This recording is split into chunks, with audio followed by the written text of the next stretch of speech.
I've gotten in the pattern or the ritual of asking myself, who is it that knows? Meaning my internal person, which part of me, like, who is it that's asking this question, right? Is it the part of me that's sort of a victim, innocent child that wants to belong and not have the other people in the room, the other midwives in the room, like think, oh, she's a really crappy doula. Look at her client freaking out, right? Or is it the part of me that's like knowing that what the moment needs right now, it just needs this. Now I'm leaning on my, however many years of experience. And I'm leaning on recognizing the feeling in my body when I know that this is what the moment needs.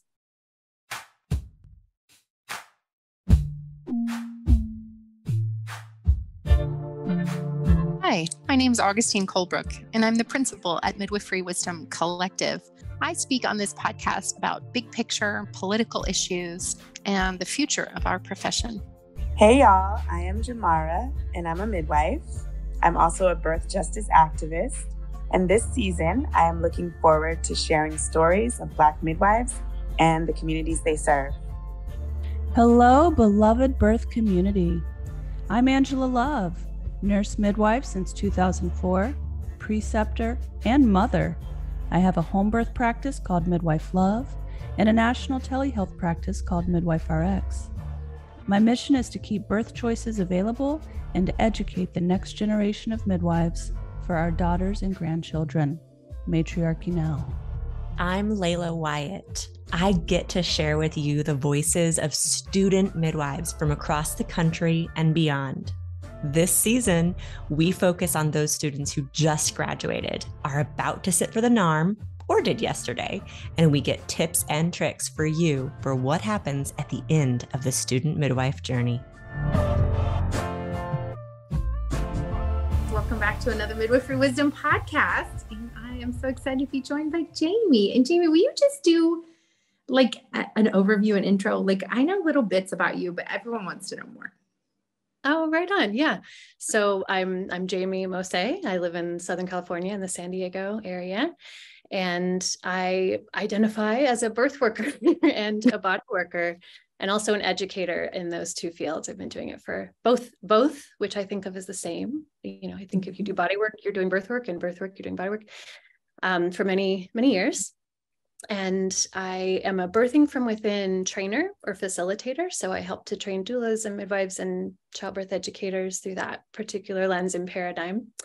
And I'm also a spinning babies aware practitioner and instructor. So that's kind of like advanced body work that supports pelvic level solutions and different paradigms around supporting those in birth. And I'm also an author and an illustrator. So co-author with Nicole Morales, we wrote The Breech Release, Opening Pathways for Midwifery and Prenatal Bodywork. And we are now turning that into a workshop. We wrote it 2 years ago, and now it just feels like our community is ripe for this work. So it's so exciting. And yeah, I knew about your work with Nicole. I interviewed her a couple of podcasts ago. And I also knew about you for Birthing from Within, because I became a Birthing from Within instructor in 2000. Oh, great. Yeah. I attended her first training workshop, actually. And it's been a journey. And so I'm so happy to see that there are trainers keeping the legacy alive, even as Pam does less. So that's really awesome. I have so many questions. Right on. Yeah.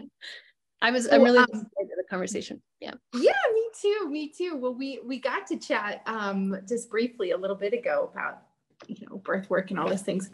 You do such deep and rich work. I feel like you and Nicole and some of the other birth biomechanists are kind of really at the threshold of this new paradigm that's coming into midwifery, which is this integrative intersectionality, where we are borrowing from lots of other disciplines and expertise to understand this really complex anatomy and physiology that's happening with two people at the same time, which is kind of extraordinary, really.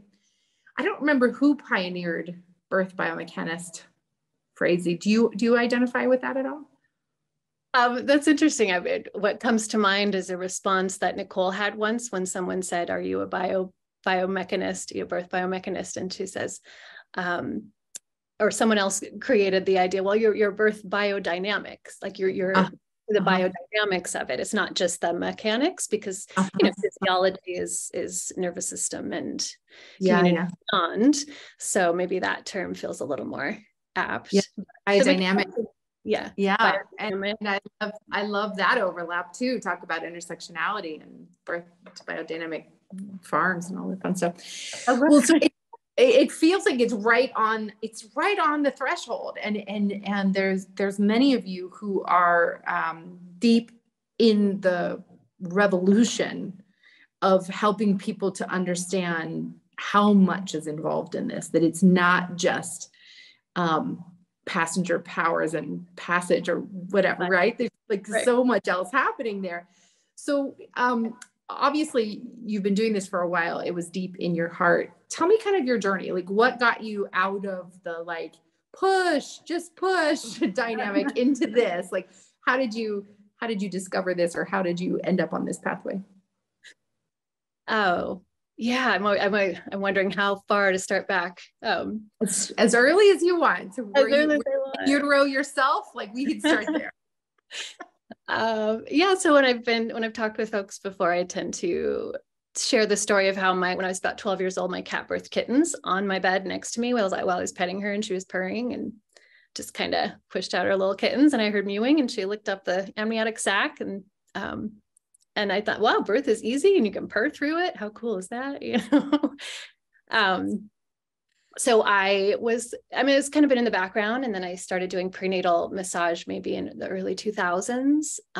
So I'd been interested in birth, but it wasn't until, of course, like many of us, I gave birth, that my world just exploded, and I fell in love with anyone who was giving birth and wanted to be a part of it. So I, like many, have come from kind of the opposite of the paradigm you began with, of the push, more of the just let the body do it and it'll be okay. Yeah. So you never got indoctrinated. Well, I to take a brief tangent, I kind of feel like you can get indoctrinated in the other paradigm too. True. Right? Oh, so true. Yeah, so true. Yes. Unpack that for us. Well, I guess I'm finding that the more, because I'm extremely philosophical, and I want to know the how and the why behind things, and what's the cultural context for things. And for especially the last few years, I'm like, what's the right way? Like, what's the right way to be a midwife and the right way to be a birth worker? Like, what's going to really serve humanity and match my vision for the world and all this. And I just kind of landed at this place of there is no, it's so obvious as I say it, but there truly is no ideal. The ideal is, and this is what I'm trying to do with my work and my recent social media presence, is to point out the nuances that are present, right? That there's, a lot of people are going to need the system, the abusive hospital system. They're going to need it. And a lot of people are going to need and want, someone with absolutely no medical training whatsoever at their birth. And I just feel like those are all legit, and we need people. We need birth workers that can respond to what the moment needs, regardless of the paradigm that everyone's operating in. So I feel like that's my need is also so subjective, right? Oh, true. Yeah. So that's the picking apart part that I love too, is where I'm landing and where I'm hunting and where I'm excited about my role in the birth world right now, I feel like, is to help myself and others find how they're responding in a habit way to things. And so that relates to the article that I wrote about, the article and the little blurb about sounds in labor. Right? Is this something that I do and say now? Has it become stale? Has the idea become dead? Or is it, what questions can I ask myself or my clients that will keep this more alive, right? This idea. Oof, that's powerful work. And hard and weird and uncomfortable. Yeah. It's labor. Yeah, absolutely. We're birthing ourselves every day. Well, I have a question that is uncomfortable, maybe. And I would love to get your take on the really vocal and sometimes vehement birth worker movement. attending births and catching babies, but I'm not a midwife category. Like birth keeper? Yeah, I used the wrong phrase. Birth keeper movement. Yes. Uh-huh. What's your take on this? How do you respond, or how do you engage with folks in that world? Oh, that question is so alive for me right now. And yeah, it's a really vulnerable question, because in some ways I feel like it changes day to day. Like what I'm feeling, I hear a representative of that movement say something, I'm like, oh, that doesn't work. But then they'll say something that's like mind blowing. So I'm trying not to throw the proverbial baby out with the bathwater. Yeah. Right? I'm just trying to, I guess I want to keep the dialogue alive. Like it's when we shut each other out or silence somebody, or, that I feel like we dehumanize that just isn't serving anybody. In fact, it serves the very system we're trying to, swim. Yeah. Yeah. I agree. I just wrote a blog post about it, and I feel like I know it's coming out soon. I feel like there's so much to unpack and tease apart here. It's hard to even know where to begin. But I would say one of the places that really hits me, that I feel called to counsel on, is that there are so many birth workers of many different stripes, regardless of the titles and the pathways. There's so many birth workers whose hearts are in the right place. They want to serve. They want to help transform. They want to help with transformation. They're showing up, and they don't know the risk that they're taking for themselves. So there's so much conversation about risk for the mother and the baby, right? But that there are so many birth workers who are on a literal battlefield being shot at and are unaware. And that feels like something we desperately need to raise awareness of. So for instance, every single month last year, a midwife was arrested in the United States, and multiple poor outcomes that I personally consulted on. Who knows how many others that are not, I'm not privy to. And I would say a very disproportionate amount of those are folks who are unaware of how dangerous their life is in midwifery or birth keeping in the United States because of the litigious nature. So it's like they want to change the system so badly, and it needs changing, my God.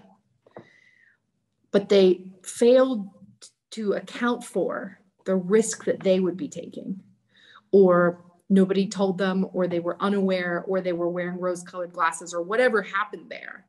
But like the shock and awe and the total disorientation and disintegration of their sense of selves after a lawsuit, an investigation, a baby who died, a mother in ICU, like these things that we know happen. But somehow they're like, what are these threads of connection to know that, like, if you're the provider there, regardless of what you call yourself, the umbrella world that we live in is going to have an opinion about that. That, to me, that feels very important, that more of our new green and passionate young folks who come into the profession, that they know that. I wonder if you're if you're getting any of that. Like, are you getting this hit that people don't understand how risky it is for us in the big us? Yeah. I have a few thoughts, I guess, that are kind of bubbling up around it. I feel like it's a risk no matter what. Yes. And I think you did say that.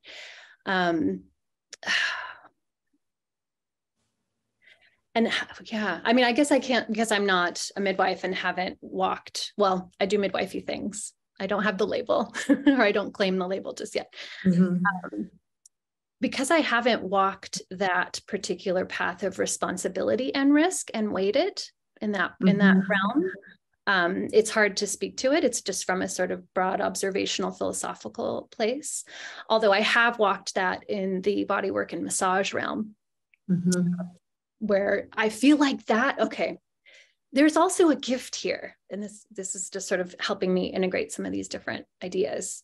There's a gift here because it's in those edges. It's like in the edges of our scope of practice, whether we're a body worker or a birth worker, where we are actually, I feel like, able to serve more authentically.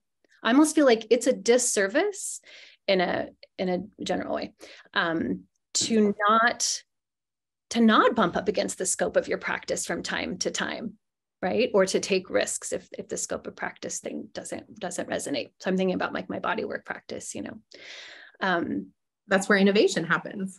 Yeah. That's where, yes, exactly. That's where evolution. Yeah. So maybe that's part of the missing element of midwifery education, birth worker education, doula education, prenatal massage education, of how to be in that edgy, unknown, fuzzy place. And to, because you talked about you mentioned the dissolution that people must feel or birth workers must feel when they are sued, or they're, someone dies, or the mother dies, or, big shit. And practice in that dissolved space might be a remedy, if that doesn't sound too esoteric, like practicing being in the unknown, whether that's a role, doing art, or, back to your birthing from within and inspired things. Yeah. And in fact, I think those who can either legally, financially, or personally stay the course after that kind of onslaught and persecution and defense and all the things that come from poor outcomes, they oftentimes are transformed. I am, for sure. I was one of those midwives, so that's why I'm particularly interested in this kernel of like, interesting. I am transformed, but we lose so many leave and can't come back, financially, legally, personally, professionally, what have you. So yeah, I just wonder what if, not that licensure protects you, it does not. It does not at all. But there's this like standard of care that's been established in communities by, obstetricians and nurses and facilities where people go to have babies. There's this standard of care, and the standard of care is the most commonly repeated steps, right? It's the common denominator that these communities have settled on, either consciously or unconsciously. That's what standard of care is. If we follow standard of care, we're like in the center of the herd. We're less likely to be picked off, right? And there's a certain importance to that, in that we stay the line. And midwifery that has already been established as, like, we've already carved out this space for standard of care. It's really important that people occupy that space. If we're all on the fringes, it will collapse and we'll lose that as well. Interesting. Right? Yeah. It's like holding the line. That battle's been won. We already have that territory. Like, we can't lose that. And I hate all this like male war analogy, but somehow it's coming to me. Spiritual battle. Yeah. It is a spiritual battle. But then I think it's also important that these edges get pushed. And I think this is where I fall out with many of my colleagues, is because I champion birth workers, birth keepers, people on the fringes, unlicensed, illegal. Like, I actually champion those people. I just really want them to know how in the wind they are, because if you choose to be that boundary breaking, paradigm shifting, invention creation, point of the spear, things can be different kind of a person, woo! Like, I want to cheer for you. But if you didn't know you were doing that and then you got hit by a bullet, like, oh my God, that would be terrifying, right? That's what I cheer for. That's that it's almost like one has to orient oneself first before one goes into that battle. Yeah. Yeah. And I think because there's such animosity and there's such silos around the different provider types that oftentimes we're as a profession, as an entity, we are against instead of for. People are like, oh, I don't want a hospital birth. I don't want a cesarean. I don't want this. I don't want that. But there are very few people talking about what they do want. And I think that transfers into midwifery as well. And birth workers in general, is we're saying what we won't do or what we don't do. And we're not talking about what we're going towards. So of course the future seems kind of hazy and it's unclear, you know? That's beautiful. I mean, it's the same advice or guidance that we can give to those who are giving birth, right? When they're in this place with intense energy of avoidance, you know, I'm not even going to think about cesarean.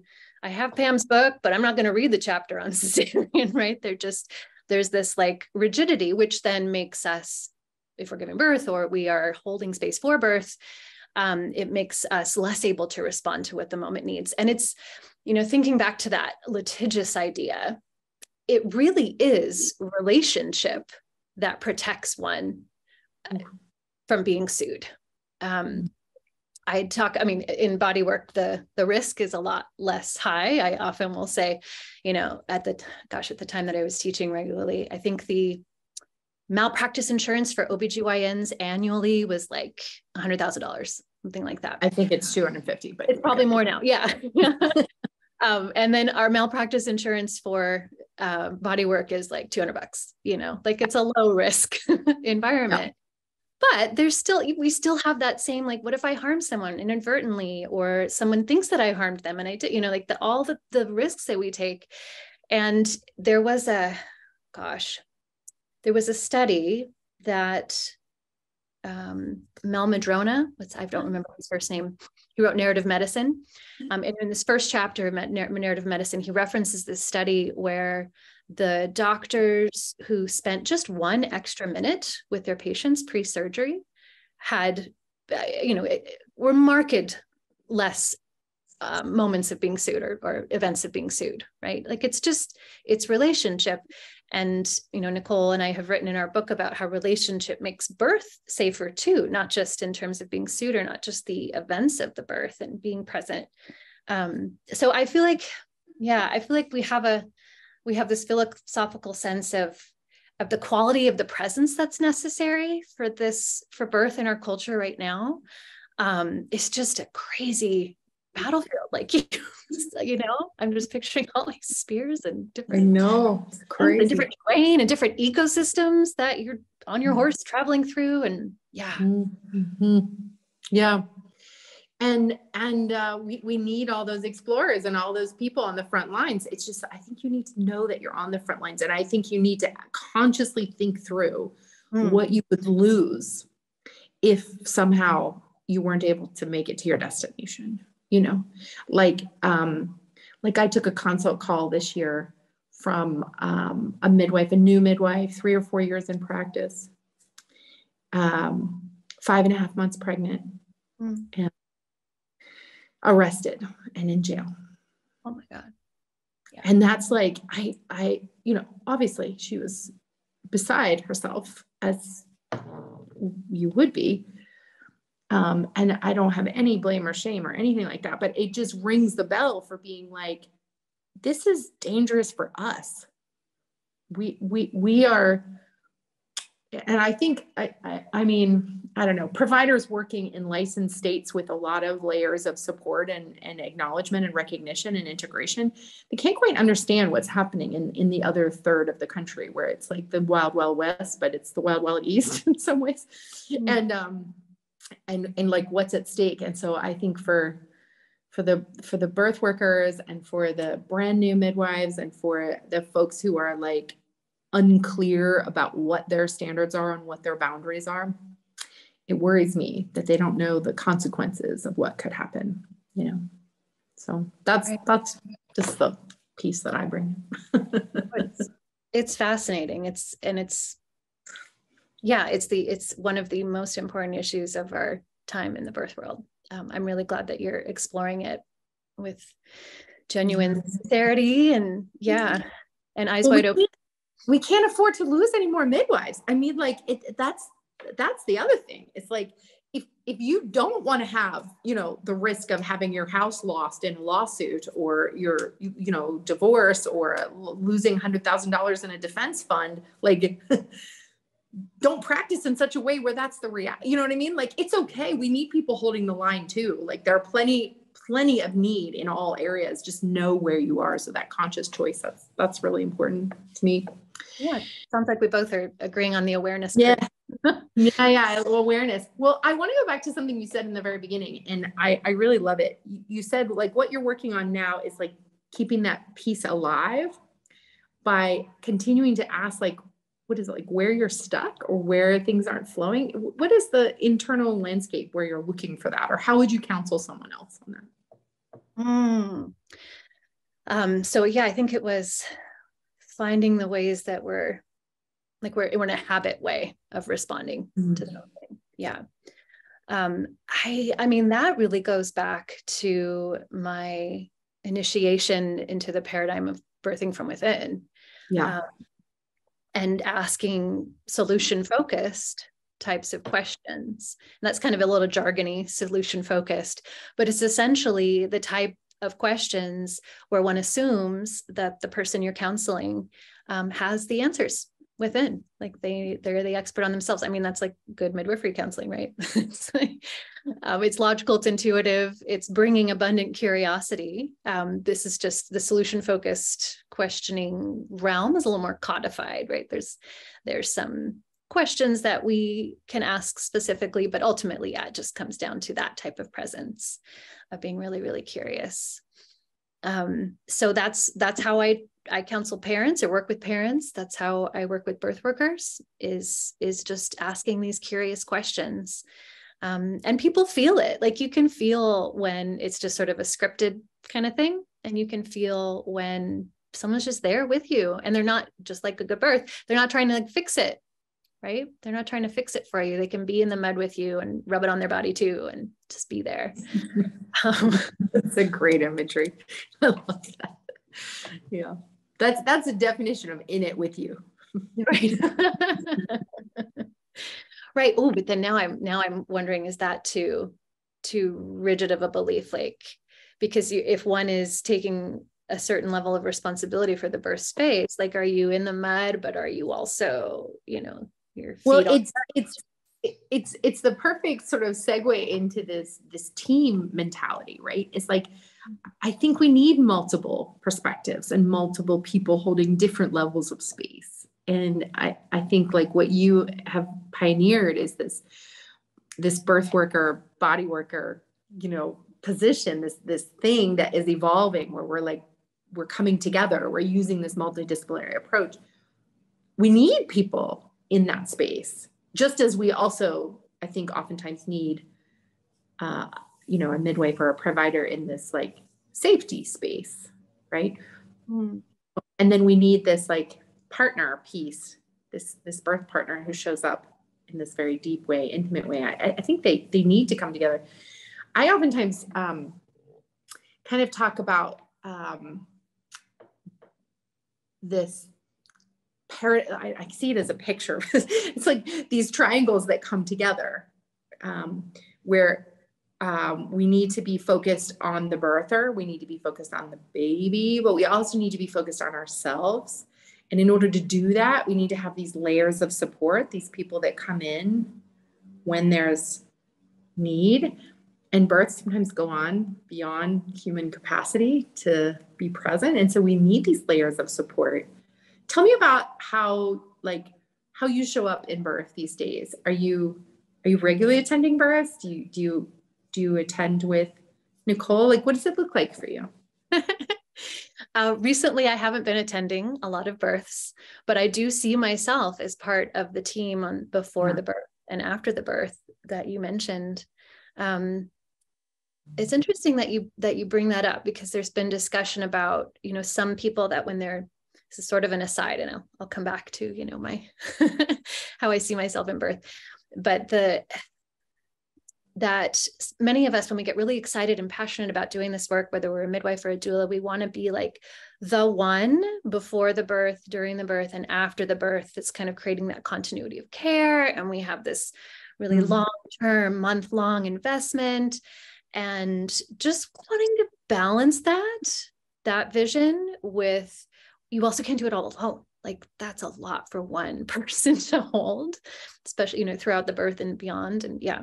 So I guess I love to feel into how I am part of a midwifery team if I'm doing body work, because their baby maybe is presenting breech, or there's a certain pain pattern that they're having, in the midwife is wanting some support. So that's one way that I'm involved in the birth, or in the care of this person, this mother, this parent.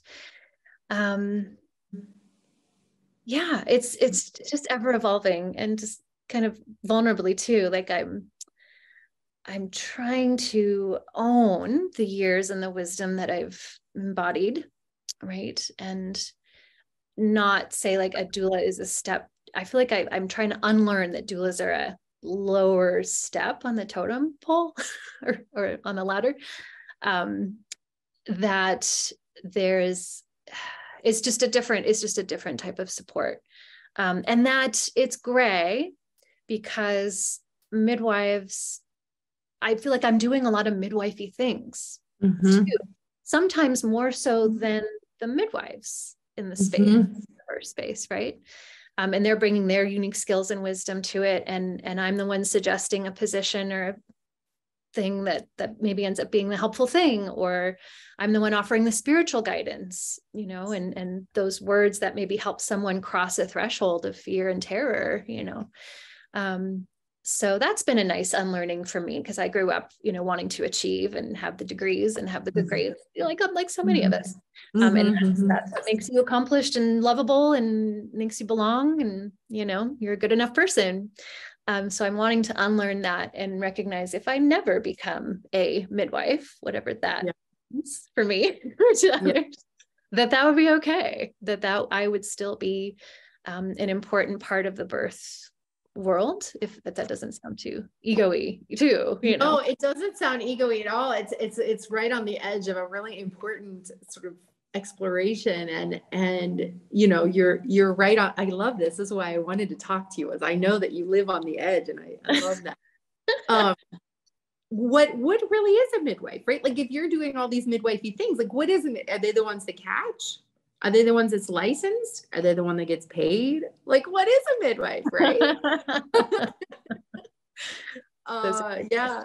And I think this is part of why we sit on this like great divide that we find ourselves in maternity care. It's these camps with no bridges between them, and we're just sort of hurling insults across the gulf between us, and nobody really understands, and at the same time there's real risk for everyone involved. And I have heard or explored the idea before that you're a midwife when you feel like you are, so you're like, I'm not going to own that yet. So it's obviously you're kind of backing up from that. But I have seen people attend 3 births and be like, I'm totally a midwife, and like telling people I'm a midwife. Is that true, or is that any less true than you're true? Right. I mean, this is part of the exploration that I feel like nobody really has an answer for. I certainly don't. It's fascinating to me. And it's also totally maddening, right? Because we love there be the boxes and like people to fit into nice boxes, and like, who are you? I want to know with the titles. It's not possible. Yeah. Well, if someone does say I'm now a midwife after 3 births, I mean, for some of us, we're like, are you sure about that? But that's an opportunity, isn't it? To be curious about, well, how do you know that?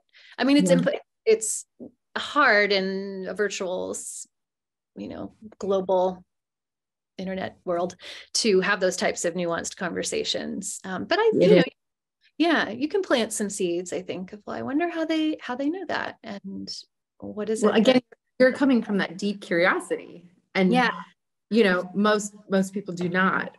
Most people come with surety and convinced of their rightness. Yeah, that's a good point. How do you cultivate that curiosity, Jamie? I was gonna say I tend to be like so curious, and I don't know if you know Enneagrams. I do. I tend to be an Enneagram 9, I think. Well, you either are or you aren't. Right. Right. Well, that's what the 9 is. They're like, I see it all. So it's all very good. 9 of you to not be so of your 9-ness. That's fantastic. Okay. Yeah. Great. And so I almost harmony at all costs. Harmony at all costs is the 9. Yes. Yeah. Let's all get along. Yeah. Which is my tendency, as I think some of us in birth, we tend to just want to make nice. And, you know, that's sort of the shadow side of my wanting to be curious about everybody. Like, everybody has a good reason to do this, because then it's harder, or it can be harder. I've learned over the years to do this more, but it can be harder to like really stand in your truth. Yeah. To know something in your body and to say it boldly and fiercely. Yeah. I've had to claim more actively as I'm getting older. Yeah. That's a really important distinction. It is such a fine line between this beginner's mind of total curiosity, wonderment, awe, without ego, without a plan, without a justification, right? Just being like, I'm not sure, let's see, right? That right next to, I've been doing this for 25 years and I'm pretty sure. You know, like there's a really fine line. And I talk about this all the time. I was very taken with this edge myself for all of my career, being like, I don't know, no one can know. And yet I know a lot of things. And like, where is that line? And how do we walk with integrity and authenticity, and also humility, and where is that exact line? So how do you navigate that? Yeah. So here again, my foundations with Pam's work and Birthing from Within, I feel like really guide me, and they guide me also to help others. And it's like, I've gotten in the pattern or the ritual of asking myself, who is it that knows? Meaning my internal person, which part of me, like, who is it that's asking this question? Or who is it that's laying the chucks pad there? Or, you know, who is it that is, suggesting a position or saying, make the low sounds, right? Is it the part of me that's sort of a victim, innocent child that wants to belong and not have the other people in the room, the other midwives in the room, like think, oh, she's a really crappy doula.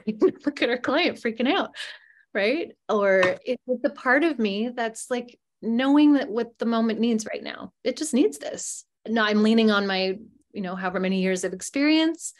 And I'm leaning on recognizing the feeling in my body when I know that this is what the moment needs. And sometimes it's totally in line with what my experience might indicate.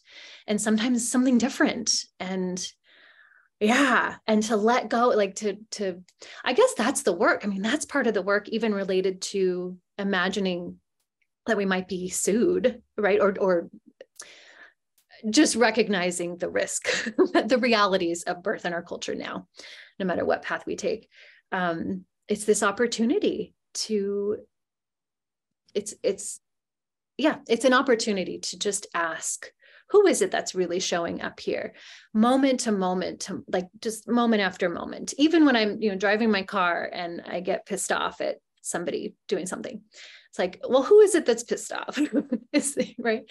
So it's a practice. Maybe that's part of the solution. Well, yes, we need vision and we need pathways and we need reality checks that you're championing because you've been really in the deep trenches. I can't even imagine helping people that have, you've been in it yourself, having to navigate that system and helped others. Like we need a practice too. We have our vision and we have our practice.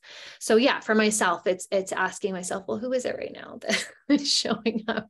Is it my child, or is it someone who can respond to the grayness and the nuance of being a human? Yeah. And that's that preparatory work to be able to do the questioning is also so deep. I mean, some people call it inner child work, and some people call it reparenting, and some people call it internal family systems, and like fractured work. And like, there's all these different layers to even understand the fact that we are a multiple. We are not one, we are many.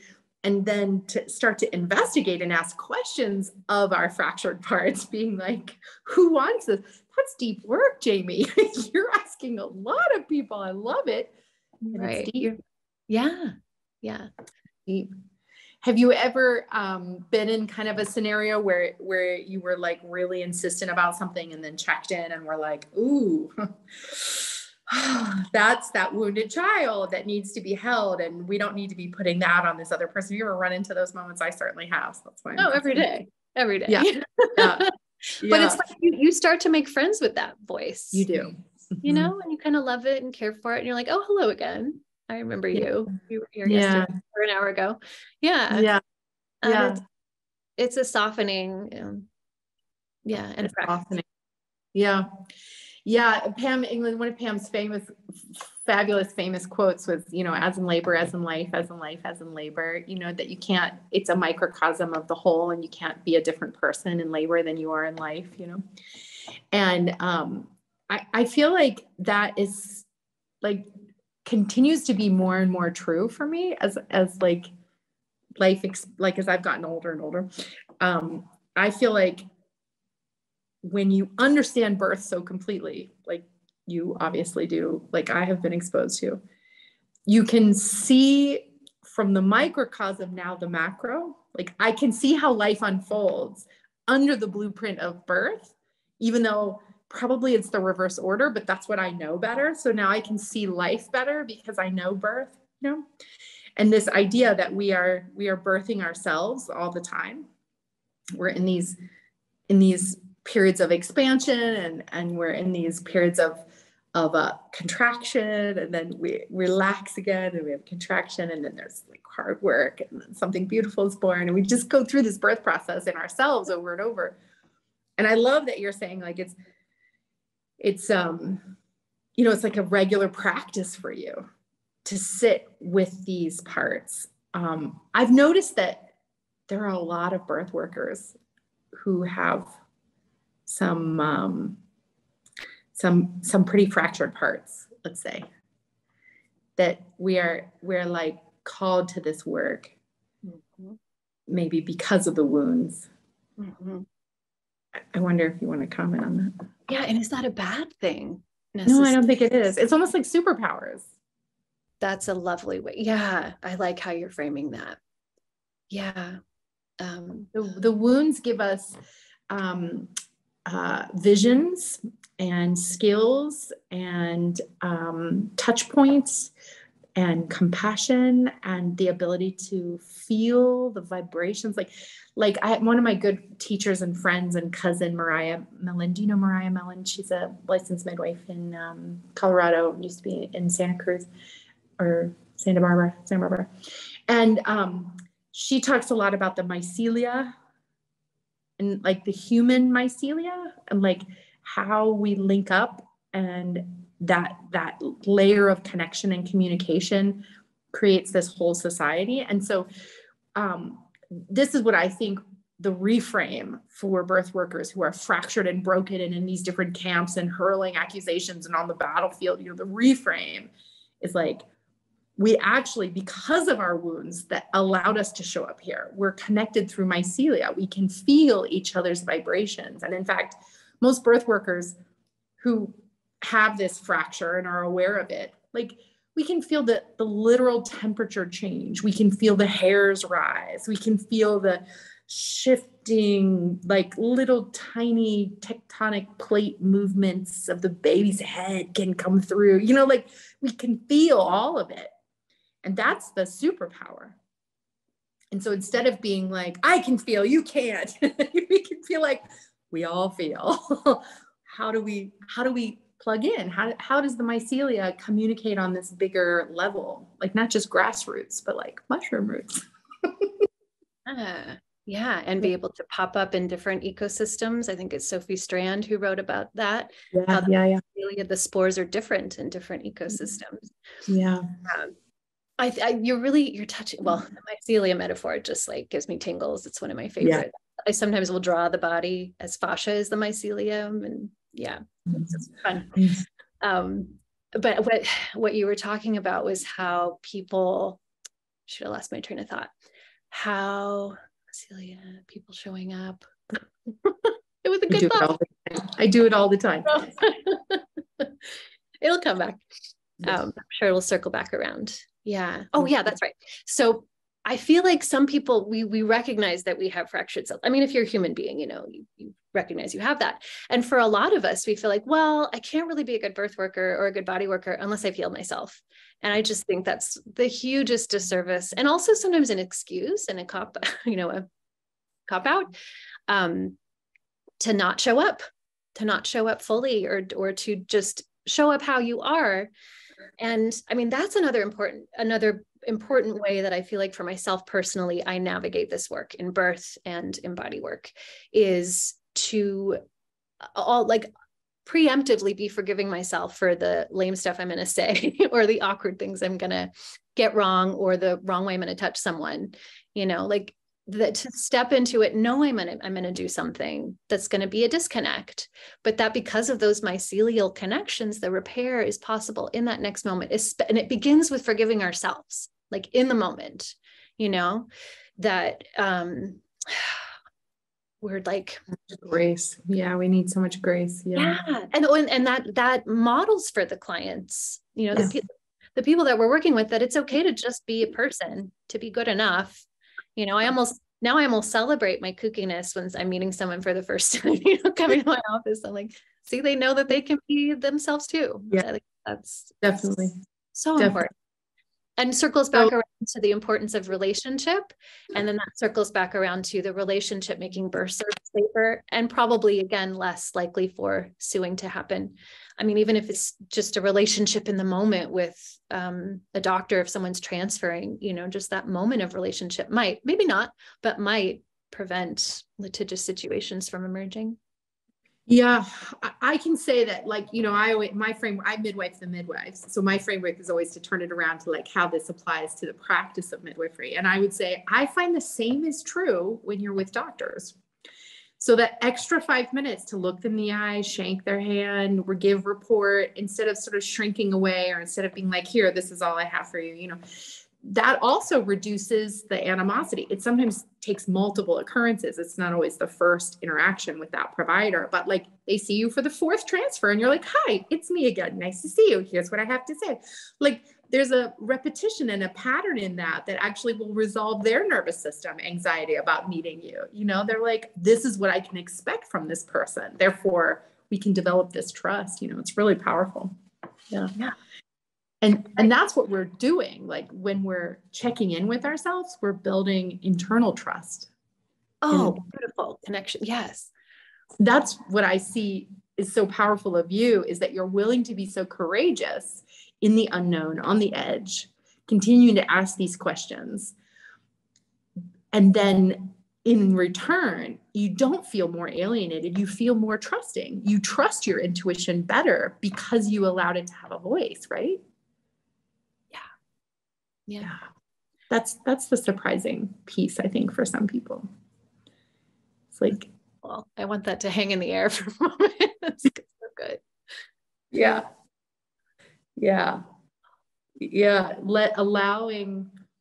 Allowing that inner voice to have a voice makes her more likely to come back and speak, and then makes the relationship between speaker and listener more dynamic and more trusting. And that's true for laboring people, and for doulas and midwives and birth workers of all kinds, And so the real question is, we haven't been asking the real question. I just found something. When we're thinking systemically, how does the rest of the mycelia hear each other? In the internal organism, we can be really clear about hearing our own voices, because there's a a base understanding that we believe and trust and want to hear it ourselves, but that doesn't exist in the systemic level. Like we are a mycelia with fungus, like some kind of infection. Like there's like these disconnects, right? And so when one presents their truth or their findings or their worries or their wonders or whatever, how does the rest of the collective hear it without the closing down? Like, how do we continue to open up? I'm getting all embodied now. So like, help me answer that question. I mean, maybe start conversations like these. Yeah. When you were creating a little mini scenario just now, or a few minutes ago with, you're showing up at a transfer, you're a midwife, you're 5 minutes engaging, connecting with the humanity of, whatever birth attendant is there. I feel like we can do two things at once. Like we can stand so firmly in the knowingness of how abusive a system is, or how we know that like an individual can know I serve women and birthing people with such integrity when I'm not licensed, and I just know this for myself, and right. So we can stand in that surety, and then at the same time, when the moment is needed, engage with, what we might have internalized as the enemy. Right? It sounds so obvious again as I'm saying it. It's profound. It is profound. Even that we would enemize, what's the word? Create enemies of our colleagues. Like that alone needs attention. Like, wow, how did that happen? Right. To compassionately name when we feel like we're noticing some kind of fungal disease and, something that's maybe harmful or not compassionate or whatever it is, like having that courage, right? To take the risk of, wow, well, I might hurt somebody's feelings and I might disrupt, the nice vibe we have going on, but that's not real. That's not real trust if you can't be yourself. Yeah, I have a phrase. I just am releasing my boundaries for birth workers class this week. And I have a phrase there that is really meaningful. And it's like, you have to be willing to disappoint others in order to stay true to yourself. And it's the dual, right? So I'm going to stay true to myself is only half the story, because in order to do that, you have to be willing to disappoint the other. Mm-hmm. But ironically, that makes us more trustworthy. It does. Brene Brown says the most generous people say no the most. Ooh, oh, I like that. Because when they say yes, you can trust them. That's right. Oh, that sounds a lot like Betty Martin's amazing work with the will of consent. Have you heard of Betty Martin? No, tell me more. So I trained with her team a couple of years ago in the wheel of consent, like how to explore consent on so many different levels. And she talks about all kinds of things in different models, but the idea around the trustworthiness is that to be in consent with someone, it's a dynamic and it's an agreement, right? And there's a gift going from one person to the other person. So if you were going to give me a gift of, I don't know, you're going to give me something. You're going to give me a massage. You offered to give me a massage. Like this is the clarity is that you are giving me the gift and you are taking action for me, right? So your responsibility is to know your limits and your boundaries. Turning back to the course that you're creating there, right? To know your limits and your boundaries. My responsibility as I receive the gift is to know what it is that I want, that I desire, right? Unapologetically, like just clearly, and to take that risk of asking for what I want when I might not get it. Probably 50% of the time I won't, or more. And so I guess, because I'm circling back around to that idea of trustworthiness. Like the more we can be in that kind of dynamic, we build that trustworthiness. So Nicole and I were exploring this for another book that we're writing, about how like the client has a responsibility too, to explore and know what they want. Definitely. What they desire, because we can't be in an authentic consent relationship unless they have that. Like they've left the wheel. That's Betty's, right? Betty's. Ooh. Yeah, I have a different language with the same exact conclusion. It's brilliant. Yeah, absolutely.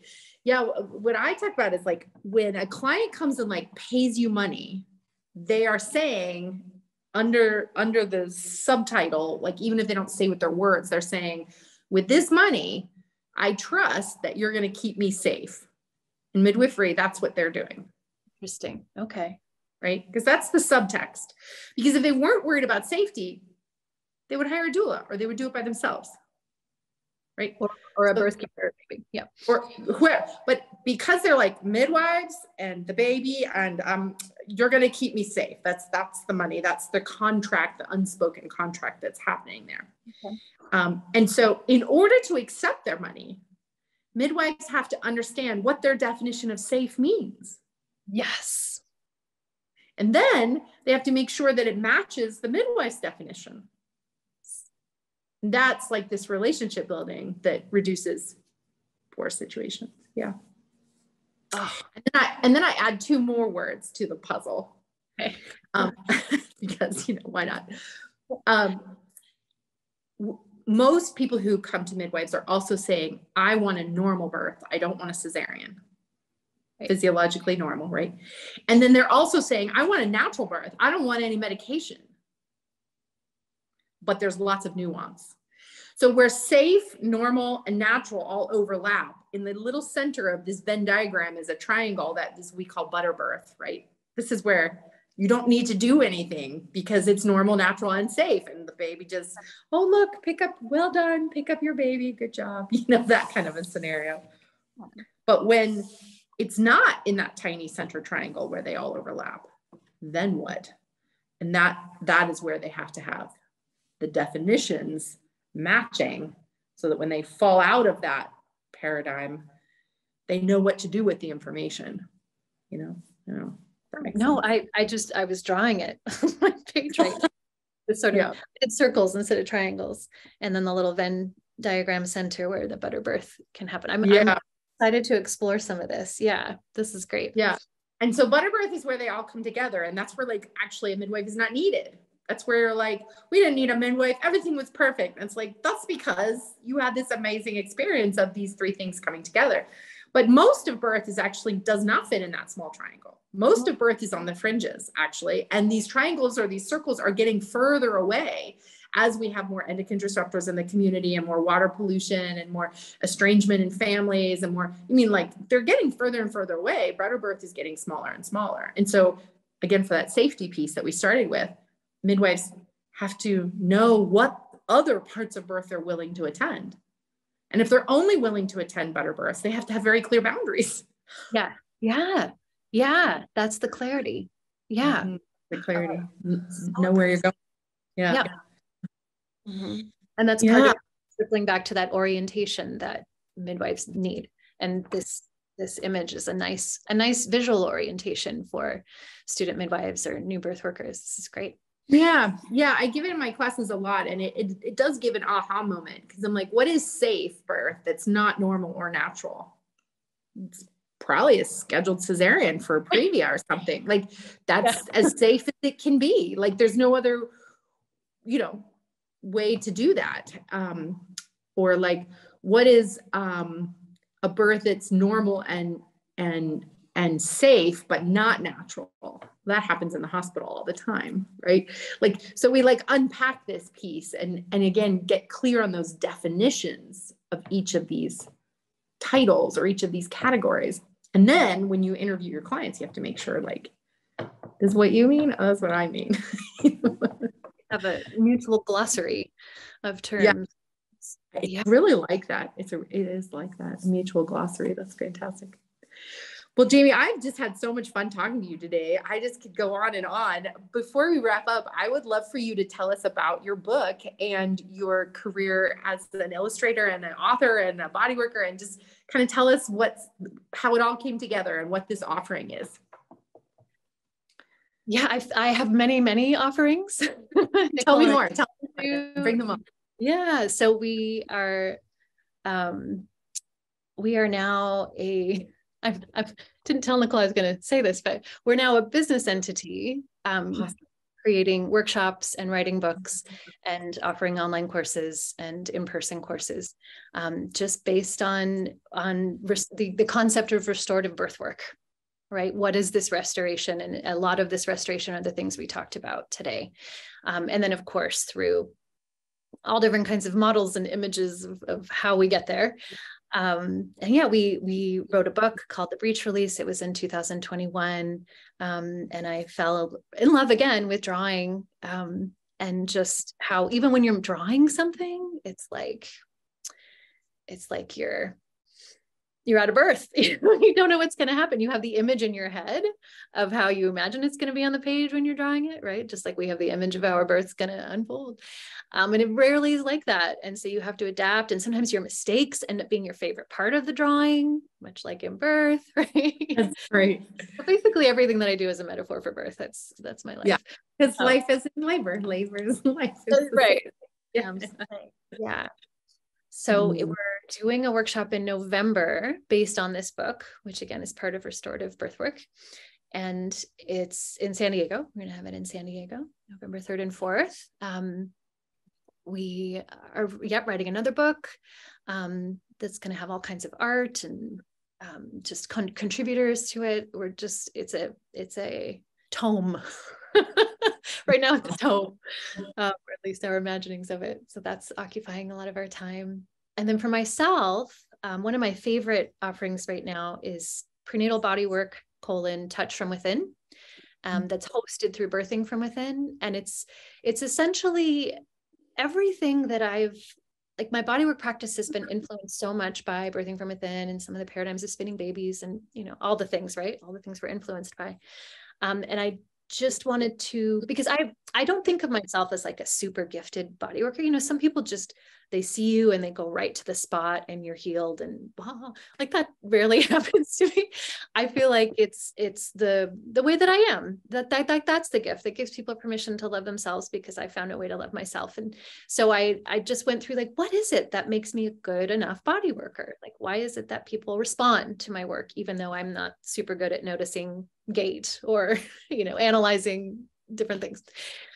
So I've put together the things that I do. I kind of realized, well, what is it I'm doing here? So I'm asking these types of questions. And what is it I'm doing here? Well, I'm using this imagery when I'm touching. And I have an acronym, right, about how to touch the body. And whether you're a midwife or a doula, I feel like this acronym or this approach, if you don't like the acronym, can be helpful about how to touch, right? How to be in your body and touch. And that wheel of consent, the Betty Martin work, I incorporate as well. A lot of her games and activities. Anyway, I could go on and on, but that's kind of what's alive right now for me. I want you to, and that's awesome.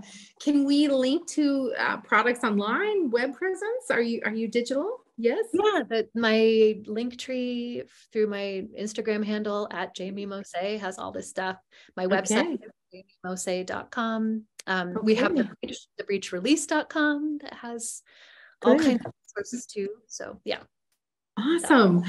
Well, we are putting on a skills and drills workshop in San Diego in March of 24. And we hope that you'll be a mentor with us. So keep that in the back of your mind too, if you'll come join us. That'll be amazing. Yeah. Well, thank you so much. And it was an absolute pleasure to speak to you. I can't wait till the next time we connect. Give my love to Nicole and everyone in San Diego. And just thank you. Thank you so much. Thanks, Augustine. Appreciate your time. Yeah.